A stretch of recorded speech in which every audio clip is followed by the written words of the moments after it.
All right, what is up, everyone? Welcome back to another episode here on the Lure Lab, a part of the Serious Angler Network. As always, I am your host, the captain, Andrew Full, and I want to take full responsibility. Last week, I apologize. We did not get an episode up. I missed the boat on that. We had a couple scheduling conflicts with one of our guests, so we tried to make it work a couple different nights and just didn't happen. And guiding every day and then a big tournament, I just didn't want to put something out that was rushed. So that one is on me. But this week, we're into the heart of September here. Fall is setting in really good up here in the north part of the country, and you're starting to see the lingering effects down south with topwater bites starting to explode. So I figured, why not ask Berger from Bass Fishing HQ to come on here, and we're going to break down his 3 favorite fall baits and techniques to help you put more bass in the boat or on the bank or whatever you fish out of or where you fish. So let's get Ty on here and let's break down fall fishing, the 1, 2, 3 punch that you need, and help you catch some more fish. Good evening, Ty. How are you, man? I'm good, man. Just getting over a little bit of a sickness here, but I actually haven't shot any video for like over a week, which usually I do one a day. I'm editing constantly. I haven't done any of that, so it's been kind of weird. But no, I'm good now. I feel good. So. Well, I'm glad you're feeling better. I think the last time we talked is we drove by each other on the interstate as you were coming up to New York, which I was like, wait, is that Ty? And it was funny because Bailey was like, you're coming to New York. And I was like, that's awesome. Like, yeah, that was that crazy. boat's sharp. Yeah. Yeah, no, it's a sharp boat. And we both chose terrible places to fish on the first day that you came to New York. So yeah, which I knew going into it, like, especially now that I know guys from New York, like they always tell me, like, because here in Ohio, like we take our championships to Chautauqua and stuff like that. Like that's the good lake. And then everyone you talk to in New York, they're like, no, that mud hole. Yeah, it's crap hole. So. But then did you watch any of the MLF team coverage with Spencer Sheffield and Matt Berger there? No, I have not. Oh my God. They caught like 100 pounds of smallmouth and largemouth on top water. Really? Yeah. And I was like, oh, dang, I know right where they are. They're going to piss a lot of people off. Yeah. It's like the one juice hole on the entire lake in the north end. So we'll leave it at that. But anyways, why can fall fishing be one of the most productive, but like most frustrating times of year to catch a bass in your eyes? That's a good question, and I think that is I think that there's kind of a 2-part answer to that. And the first part is kind of like the first part of fall. Like fall to me, you kind of have it broken down into a few different sections or whatever. But the first part is really kind of getting over that transition, that summer to fall transition. And for years, I experienced a lot of frustration when I went fishing because that fall transition, one of the biggest things that it does is it really kind of makes bass be anywhere and everywhere, and with that, towards the end of summer, beginning of fall, there's bait fish all over the lakes that we go to. Like they are, from the back of a creek to the mouth to the main lake and everywhere in between. And so I think one of the things that's really frustrating about the fishing is that, you can really not pattern fish very well during that first part of fall. And we'll get into that a little bit with the lures and that what we're going to talk about here, because there's a couple lures that I just kind of stick with and go with. But what I found is that it can be very difficult to pattern fish in the fall. Now, on the flip side of things, when you get into that later fall time, and I think the guys in the northern section experience this a little bit more than the guys who live down south, but still they will, is that when our lakes start to get really cold, like to me, when they're like 55-degree water temp down to about 45-degree, that to me is like the magical range where it seems like a lot of our northern fish, both largemouth and smallmouth, like just put the feed bag on. Like they are eating. And the thing that is fun about that is typically you will be able to pattern them better that time of the year, and you will be able to find like really big groups of big fish, especially like I know you fish for a lot of smallmouth, the same thing happens to little, even small lakes around me. Like you will find these big big groups of big smallmouth, and you will just have a super fun day out there when that water temperature is really cold. But if you don't hit those little sections where they are, sometimes it so does feel like frustrating. the Dead Sea. Yeah, like you go a lot of places and you're like not catching them, and you're like, what is going on? Where I feel like in the springtime you might catch one here and there and here and there where it kind of keeps you going. But in the fall, it's like a lot of times, especially late fall, they will group up in those certain areas. And if you're not around them, it can be very difficult. But if you get around them, man, it can be a blast. Now, let me ask you this one before we move on to the next question. Have you found, like, especially in that late fall where the water temp's like 45 to 50 degrees, the nastier the weather, the better they bite? Because I find 1,000. like after you hit that cold front, right, and it's cold out, miserable, and it just seems like the bite goes to absolute crap and they Yeah. don't bite no matter if you know where they are. Do you experience the same? Yeah, no, absolutely. Like some of my best days in the fall have been the nastiest conditions. I'm the only person out there on the water. It is raining sideways, and those are the good days. I've seen quite a few days too, even recently as I fished deeper in the fall where it's snowing. Mhm. Like you They get those love low days. pressure. Yeah, you get those days where it starts snowing, but the temperature's still like right there around 32 degrees outside, so it's comfortable to fish. But man, there's something about that snow, that low pressure, man. There's days, and notoriously, especially for like us who fish for a lot of northern smallmouth, we know how northern smallmouth love the sun. But I do think that in the fall, late fall, like you were just talking about, there's something that flips, and those nasty days can be some of the best days out there, whether it's smallmouth or largemouth. So Yeah. And I'm going to lead it into like a personal story. And I think Bailey and I have briefly touched on this. And we talked about this lake with you, I think, right before you were going to come here, because I was talking to you about the vegetation in there. But there was a tournament that Bailey and I fished. And on the way there, we probably got an inch and a half of rain, right? And the temperature went from 60 degrees to at the end of the tournament, we could see our breath. It's like partially sleeting, huge temperature drop.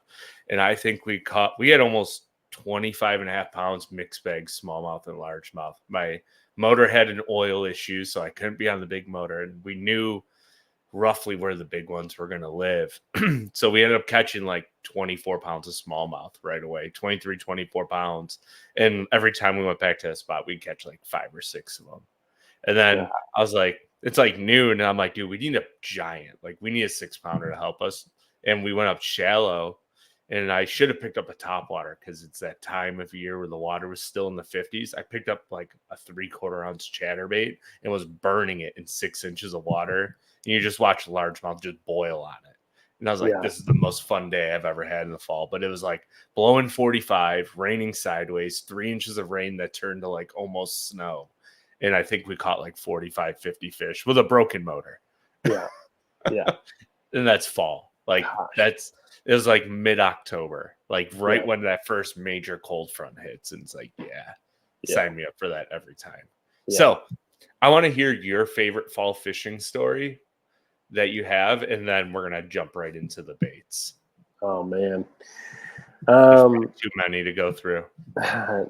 not even that. I feel like, for me, some of the times that I remember best on the water are just things that like really impact me where I'm like, I gotta remember that for the next year. And then like after that, like things start to really work out.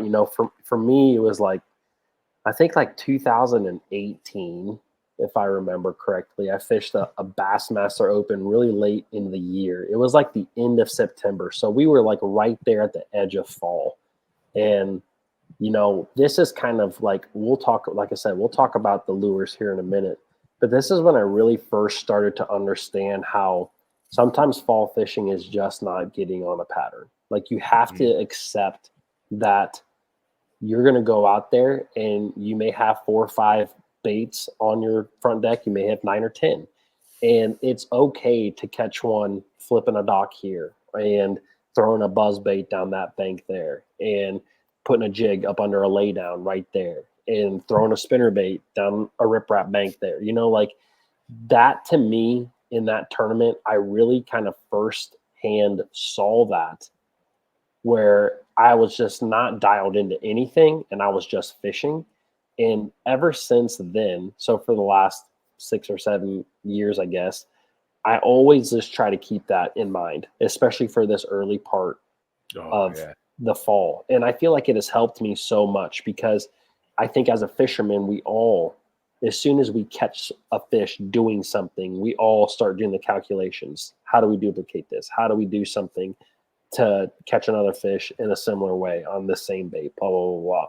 But sometimes in that early part of fall, like it's not about that. It's just about fishing what's in front of you. And you see, with that being said, actually, no, I'll come back to that, but I want to, we'll get to the next part of what you're saying.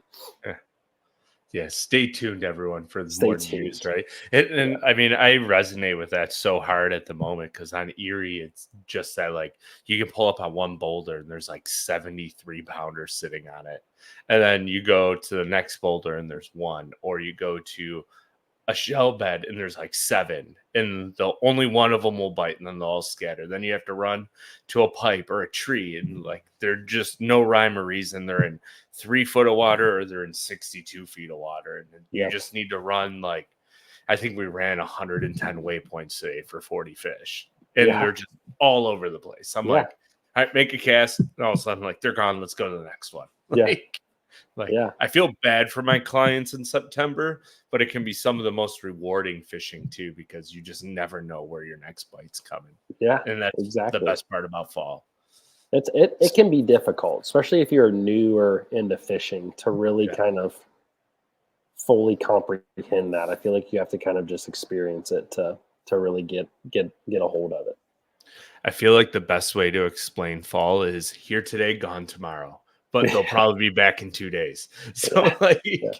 just keep it all honest and just fish, have fun True. with it, and write down what you learned, because if you do that, you can replicate it. And at some point during that weird September fall transition, it's probably going to play. And if you go out 7 times, it'll probably play 3 of those 7 days. So Yeah. yeah, I love it. So 100%. ready to talk about baits and techniques? Mm-hmm. All right. Absolutely. What is Ty Berger's first bait of fall or technique? Okay, so this is kind of like what I was just saying. I'll get into it. But the first bait is really two baits that I use kind of like in the same areas. It just seems like bass on some lakes like one and bass on other lakes like the other. And that is kind of that buzz bait or whopper plopper. Love So it. like a plopper or chapo style bait, or a buzz bait. Like I use this thing at the start of fall and I will use it. I tend to use the plopper more at the start and I will use the buzz bait later when it's really cold. Because you But can it slow really, it down a little bit more, right? yeah, you can slow it down. You can really creep it across the top of the water, catch them in cold water. But, I think that over the years, you've seen a couple of guys, like when the Whopper Plopper really first came out, who's the guy down there on Table Rock? James Watson. He won a tournament. I can't remember if it was on Table Rock or Bull Shoals or one of those Ozark lakes. But he won a tournament down there fishing it. And then another guy won another tournament like on in Tennessee on, I can't remember the lake, just north of Cherokee there a little ways. Is They it won it. Douglas? No, not on Douglas. That's south of Cherokee, I think. I But don't know my Tennessee yeah. geography all that well. But There's too many anyways, lakes in that one little corridor. yeah. But anyways, when it comes to fishing that a plopper or a buzz bait, I kind of like what we've been saying is that it is a bite where you just pick it up and go. You're just fishing. You fish everything. You fish it by a dock. You fish it by a rock. You fish it by a stump. You fish it over a grass flat. You just fish it. And if you look at the guys like James Watson and like can't remember the other guy's name, but anyways, that's all they did in a lot of those tournaments when they won. They were just going down the bank. They never fished the same place twice in a 3 or 4 day event. They never fished the same place twice. They just went. And they would catch a fish here and catch a fish here. They had a bait that they knew would catch big ones, which a plopper and a buzz bait does. And it's like, where can I just go get 5 bites today? and you just go and then you just fish everything. And so to me, I have really done that a lot over the years. And, when it comes to fishing a plopper or a buzzbait, I think that I primarily fish the plopper in clear water, rocky lakes, and then the buzzbait more in those dirty water lakes that have stumps and a lot more wood or mud banks in them. Now, I don't want to detour anyone one way or another because it could be any bait or another. I think that those ones really work. I fish them in a lot of the same places and a lot of the same way. I'm just going to go down the bank and I'm just going to fish everything in sight with those baits. And that's something that I do a lot in the first part of fall. Now, later in the fall, it really becomes a buzz bait for me. And later in fall, you tend to find areas and little sections where those bass are. Like I feel like you can start to see them on a creek channel swing bank, or you can see them on the back flat, maybe in the back of a pocket, where you can kind of pattern them a little bit better later in the fall. But in that first part, it's like pick it up and go. And It's so like the wild, wild west of bass fishing. You just never know. You just never know. And it kind of makes it fun. It's frustrating as well, but like you said, it makes it more rewarding at the same time. Yeah, it's definitely frustrating for the people who like to follow a pattern. So if they're throwing that plopper or buzzbait along a tree, they're going to skip everything else and go fish every tree. And they're like, why the hell didn't I get bit on those 18 trees I just fished? And it's because you went on 100 past the dock ledge, the riprap wall that there's probably another one living at. And I don't know if you noticed this too. I found like if there's a school of them in this early fall transition, it's really hard to get the other fish to bite when one bites. Like they're so stubborn, they're so weird. You have lake turnovers that we're probably not even going to touch here, that like every 100 feet of the lake offshore is a different water temp. It's crazy. It does make it so weird. So we know where to fish, but what's like your overall setup for both of those?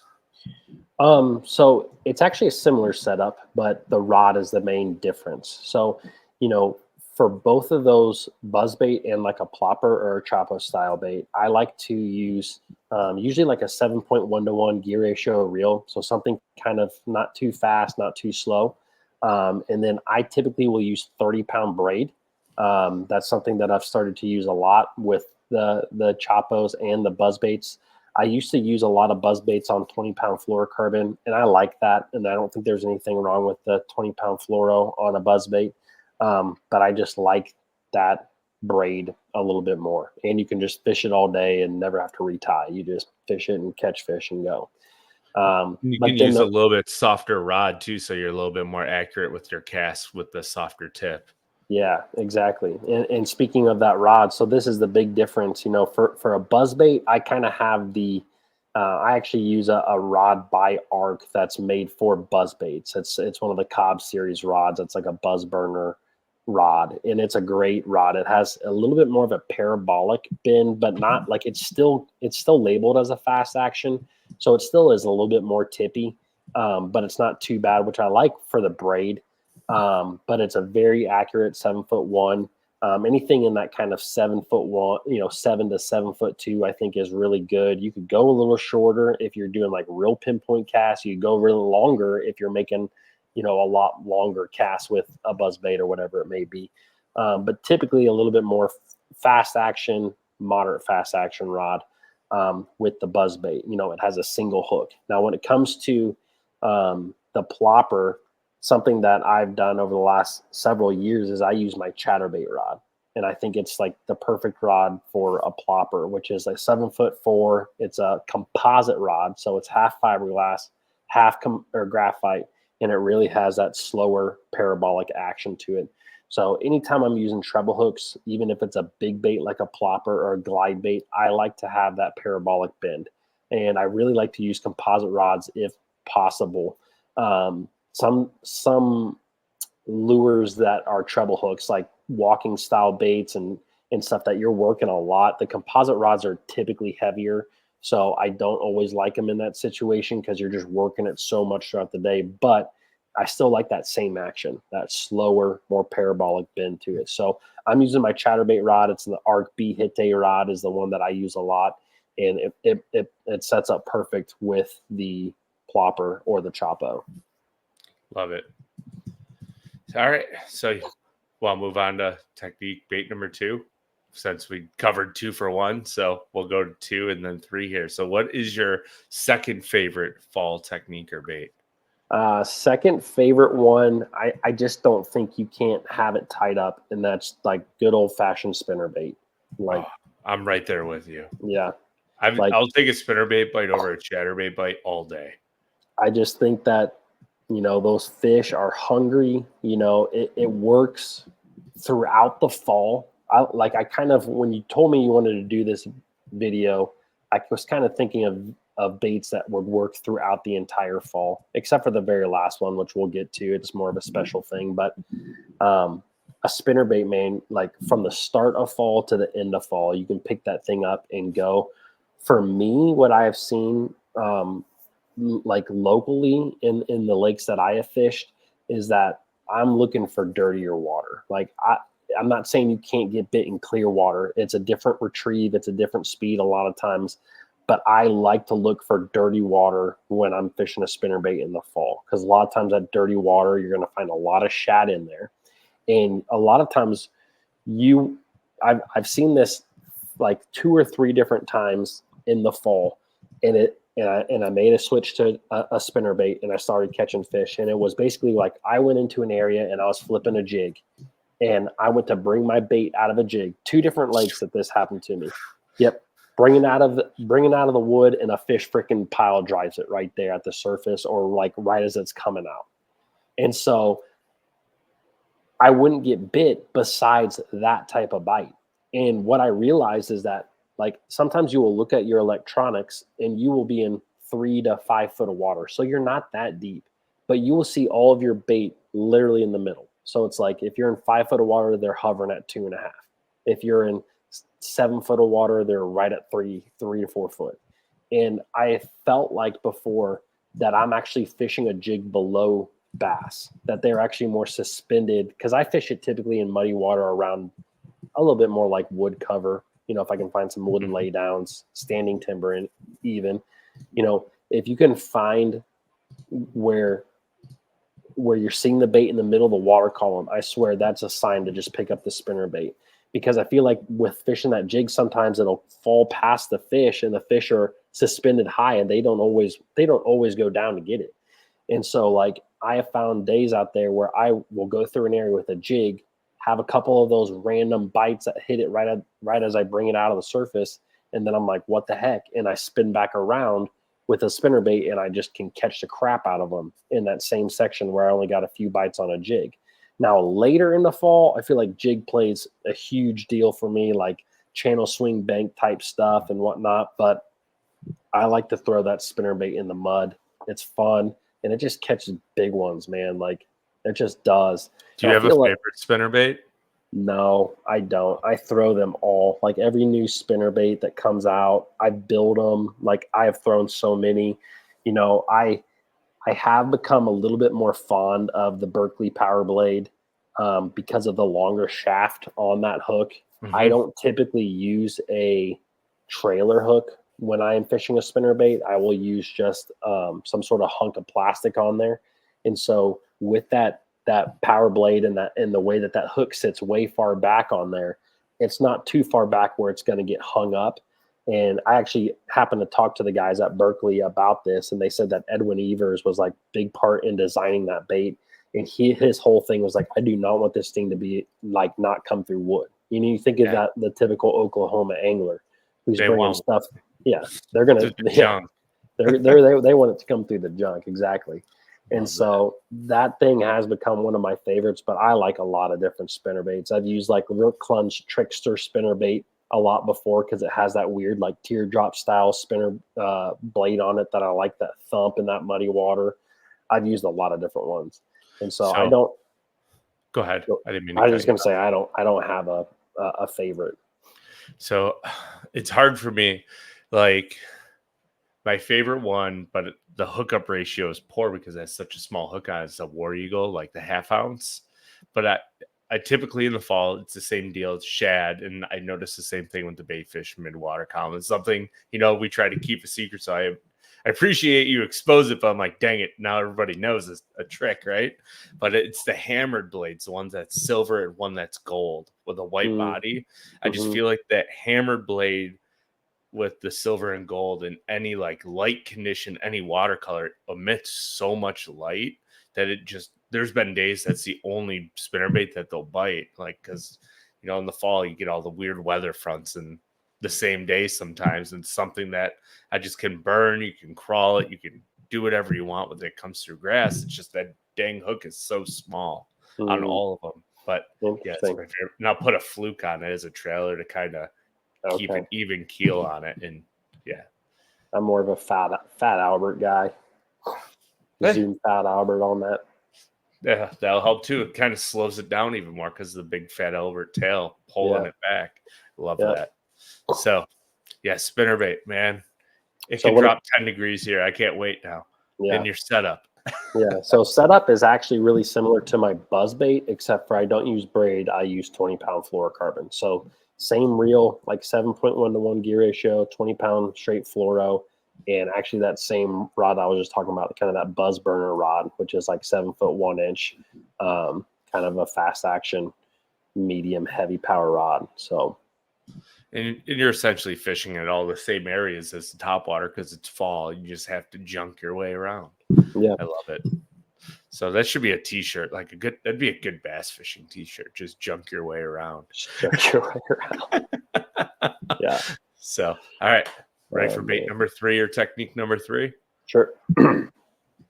All right. So to me, bait number 3, it probably will not apply to as many people, but it's a blade bait. And yeah, a blade bait to me. Now, real quick, before I talk about the blade bait, I do want everyone to know that most of the techniques I decided to go with are not forward-facing techniques. Everyone should know, if they use a lot of forward-facing, that a jig head minnow does extremely well as that water gets cold. Yeah. Like, it does well all year long, but as it gets cold, it does even better. But I didn't want to talk about a jig head minnow. So let's talk about a blade bait. Love it. Anyways, the blade bait, though, to me, it's just an old school bait. Like, you talk to any guy that's been fishing and is 45, 55 and older, like, they all know what a blade bait is. And it is just such a good fish catching machine. And it's so easy to fish. And I feel like a lot of guys overcomplicate it. Yeah. You just, that's all it is.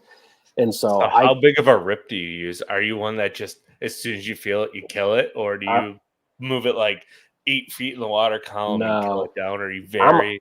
No. I'm a pretty slow. I don't like to hop it like more than a foot. Because usually when I fish it, I'm typically it's typically later in fall. Mm-hmm. I'm not going to fish it all the way throughout fall. It's typically, like I talked about earlier with the other baits being kind of more all over the fall. This is more of a specific towards the end of fall when that water temperature starts to drop, probably in that mid 50s and below. And you can catch them on it till it's like, I've caught them on it in 37, 36. Like, as 35. cold as you can. I think my latest blade bait bite I got was like 34. Yeah, I believe it. And that's all they would eat. You only got 5 bites all day, but they're giants. Yeah, but they're giants. That's the thing. They're giants. Now, smallmouth 100% love a blade bait, but largemouth like it too. And I think that is where a little bit of a disconnect is. I don't know if some guys, if you live in the South, your water temperature may never even hit 56 degrees. Like, I don't know how cold it gets. It just depends on the year. But I guarantee that those fish will still hit a blade bait. And to me, it's a very slow, I work it a lot like a jig more than anything, where I lift it about a foot off the water, foot off the bottom, 2 foot, and just, you let it vibrate up, and then you just let it fall back down. And then sometimes I'll just let it sit there and just, every now and then I'll kind of like give it a little like in the middle of that. But a lot of times it's just picking up and it's fallen. And you have two bites when it comes to a blade bait that I've experienced. It's either a freaking, as soon as you lift it up and drop it, you feel the punk, like an absolute slobber knocker bite, and you just reel into them set. Or it's like you never felt the bite. You go to pick up again, and there's just weight there. And most of the time, it doesn't feel like a bass at first. Like you're like, I got into a wood, and then it's like, wah, wah, and you're like, oh shoot, that is a bass. Oh, those ones hurt too. Like especially if they're on a big rip, like bite. Sometimes on Erie, even 40-degree water, like they want it ripped like hard. Really? And all of a sudden, you'll pause it for like 10 seconds before you rip it again. You just reel, and all of a sudden, you go to crack it, and your wrist folds over, and you're like, oh, that's a giant, but God, it hurts so bad. Yeah, it is. It is such a fun bite, and I feel like a lot of guys just have not experienced it. And it's just an old school thing. And so, are you an old school Silver Buddy fan too? Like, is that where you're going? Or so no, I'm honestly, I'm kind of like the spinner bait. I have fished so many different blade baits over the years that like I don't always know. The biggest thing that you're going to find the differences with a blade bait is just the vibration that bait has. You know, like some of them, depending on where they're hooked to, are going to have more vibration or not. That's the big thing that I found is like some of them, like, man, they really have a lot of vibration. Some of them are more subtle. You know, like the Mega Bass one has a little feather on the end of it. And I think that feather kind of doesn't allow that bait to really have as aggressive action. So it's a little bit more subtle. And I like the Mega Bass one. I've had some issues with landing fish with that particular bait, and I don't know why that is. But I have always done what I can on a blade bait to make sure that I'm catching every fish too. And that is usually with blade baits, like, I don't know why, like the Silver Buddies, they come with that stupid like 2-pronged hook that's just looped through, you know. Like no good blade bait out there is set up right. Like you need to put really quality trebles on it. At least I like to. Yeah. And you're going to lose them. Like you also have to put that in your mind. You're going to lose these things, especially for me. Like I fish them around wood even. You have to quote unquote put them in the shit, basically. You got to, but you're going to lose them. So it's like, you know, it just is what it is. You can make them, you know, like my buddy, he makes them and they're, you know, they cost nothing to make. So, but I do like to use the braided split ring knot with that rig. So actually using a braided like split ring to your hook, because a blade bait is very heavy, they can toss it very easily. And then I like to have a clip on there, which all the blade baits have anyways. As far as my rod and reel setup go, I used to fish a blade bait a lot more on bait casting equipment, and I still do. But I think ever since watching Benjamin Nowak talk a little bit about it way back in the day, like he likes to fish it on a spinning rod and use kind of like that 8-pound test, the 8-pound fluorocarbon, and I started to do that. And I do think that there's a difference because I used to use 15-pound fluorocarbon on my bait caster. And I do think there's a difference when you go to lift that bait up at how quick that bait vibrates when you're using heavier fluorocarbon versus that lighter fluorocarbon. So if I can get away with the lighter stuff, that's what I want to use because I feel like it vibrates quicker, which allows me to make those small hops. And because I fish it in such cold water, I mean, you know, sometimes those fish are like belly on the bottom, like they're not. You catch them and they're all red on the belly because they're just laying in the dirt. Yep, all red. You can literally just take your finger and get all the mud off of them. And so that's why I like to have those small hops. And so I use a lot of times a spinning rod, and it's going to be kind of your generic spinning rod, 7 foot to 7 foot. I've used the 7'6" before. The longer your rod is, though, the more you're going to lift that bait. So you have to be just weary of that because, like, even if you make really small hops, you could be lifting that bait a lot further off the bottom than you think. And so anyways, 7 foot is kind of like the perfect all around range and something that's like a medium power and kind of more of a moderate action. I like, again, treble hooks. So, yeah. Yeah. You know what I found is my favorite blade bait setup is actually my jerk bait rod.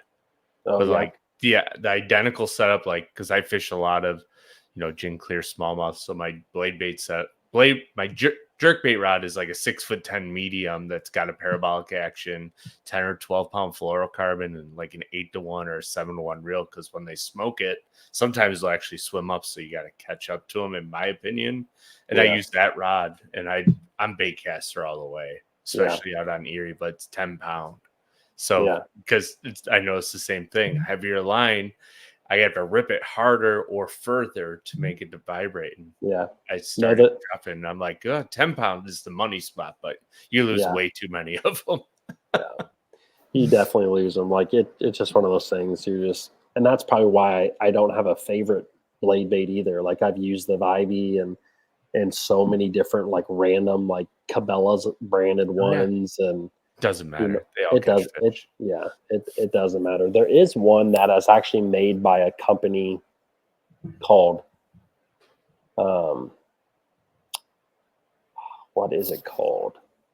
You going like Fish Sense Binsky here? No, it's that's a good one too. It's the same brand. They own Akuma, and it's like something Lab actually. Like is it Fish Lab or maybe it's Fish Lab? I was getting confused with Fish Lab and the name of this with Lure Lab.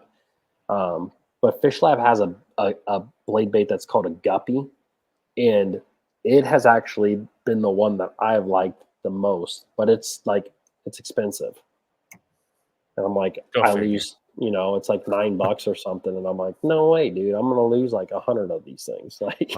It's funny. Like I have some friends that like love Japanese tackle and stuff. They're like, "Did you buy that new blade bait that come out?" I'm like, "The one for $22?" No. They're like, "Why?" I'm like, "Because I'm gonna go through 5 of them and be pissed that I spent $100 and all 5 of them are stuck in a rock pile on Erie." Yeah, I'm like, "No, exactly. I'll take my $5.99 blade. It catches them just as good." Yep. Just change the hardware and you're good to go. Yep. So absolutely, I like that the jerk bait rod. That's smart. That'd be a good one too. Because my jerk bait rod's the exact same. It's 6'9", super parabolic. Yep. And I used to use like a 7.2 or 7.5, something that was a little bit longer, like a medium fast casting rod. But I felt I'd moved the bait too hard when I snapped it. So that 6'10", instead of moving it 7.5 feet, it's 6 feet sometimes, or 4 feet, depending on where my arm position is. So, or 8 inches, it just starts a lot better with that lighter fluorocarbon. So, awesome. Well, before I let you turn you loose, I just want to know, do you have any last pieces of advice for guys trying to figure out fall fishing for the first time or that have been struggling with it? No, I think that, we all know how much negativity has been in the bass fishing world lately. And, at the end of the day, we're all just fishing. And so stay positive out there. I've had a couple of trips here recently. I mean, I even posted a video. The last one I posted, I was at Douglas Lake, the lake that you were just talking about or had mentioned. And I fished for like 3 hours and I literally, in 3 hours of fishing, I hadn't been there in over 6 years. I caught 1 fish and lost 5 fish, like hooked and lost 5 fish. And it was one of those days where I'm like, I don't even know if I'm going to make a video today. I'm not going to probably publish this. And I just stayed positive, and I ended up running into a stretch where I ended up catching like 14 pounds of bass. And it was just like, that happens all the time in fishing, and especially in fall fishing. Like you can go for 6 hours and barely catch anything. And then that last hour, you find a school or you find an area or you just run into them. And so just stay positive, keep fishing, go have it's fun. The best time to zig and zag because you just never know where the next bite is coming. That's right. That's right. It's like the complete opposite of all the other rules of bass fishing. Like you run a pattern. Nope. September, depending on where you are, it's the zig and zag month. Just throw at everything because you're going to get bit somewhere.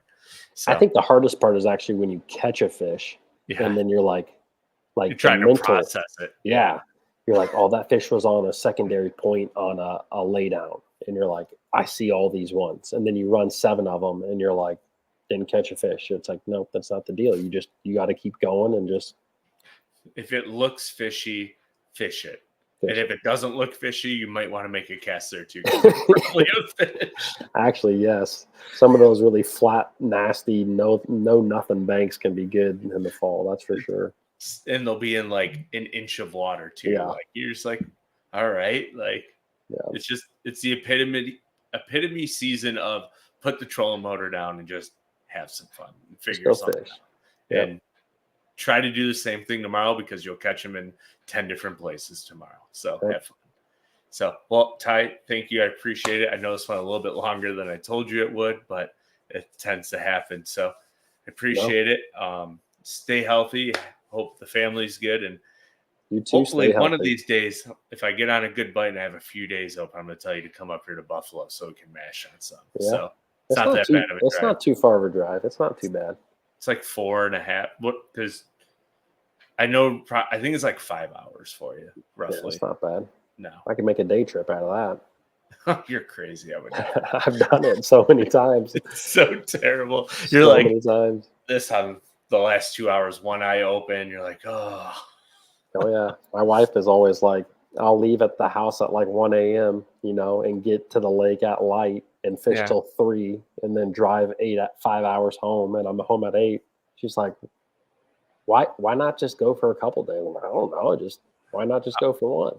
Because you're like, I'm going to get home, I'm going to hang out and be shot and miserable the whole next day for you to enjoy. And I don't have to stay in some random Airbnb that who knows what happened. Right. Well, I mean, that's the other thing too, is we could always put you up for the night too. Like, you're more than welcome. So, nice. But hey, anytime, man. And thank you again. And we'll chat soon. And go catch some more fish and stay positive. That's right. Stay positive. Yeah. All right, buddy. I'll chat with you soon. See you, man. Thank you. Appreciate you. All right, everyone. Well, that's Ty Berger of Bass Fishing HQ dropping some knowledge on you about fall fishing. It's always a pleasure to have him on here and chat with him. He just is so full of knowledge on bass fishing. He has an awesome YouTube page. If you're somewhere lost in the woods and you don't know about Bass Fishing HQ, I highly recommend you head over to his YouTube page and check it out. Just endless amounts of information. But all the baits that we talked about today in this episode will be listed down below in the description. So make sure you hit the link, head on over to Omni and put some in your cart, and make sure you use code SERIOUS10 to save 10% on your order. We greatly appreciate everyone who tunes in every week to Lure Lab. If you're new on YouTube and you're tuning in here for the first time, smash that thumbs up. Leave a comment down below if you struggle in the fall or if you catch them and maybe what your favorite technique or bait is. If you're listening on your favorite podcast platform, MP3, and it allows you to leave a review, please do so. It helps the Lure Lab and the Serious Angler Network be seen by more people who are looking to get into listening to bass fishing podcasts. So until next Saturday, we will see you then.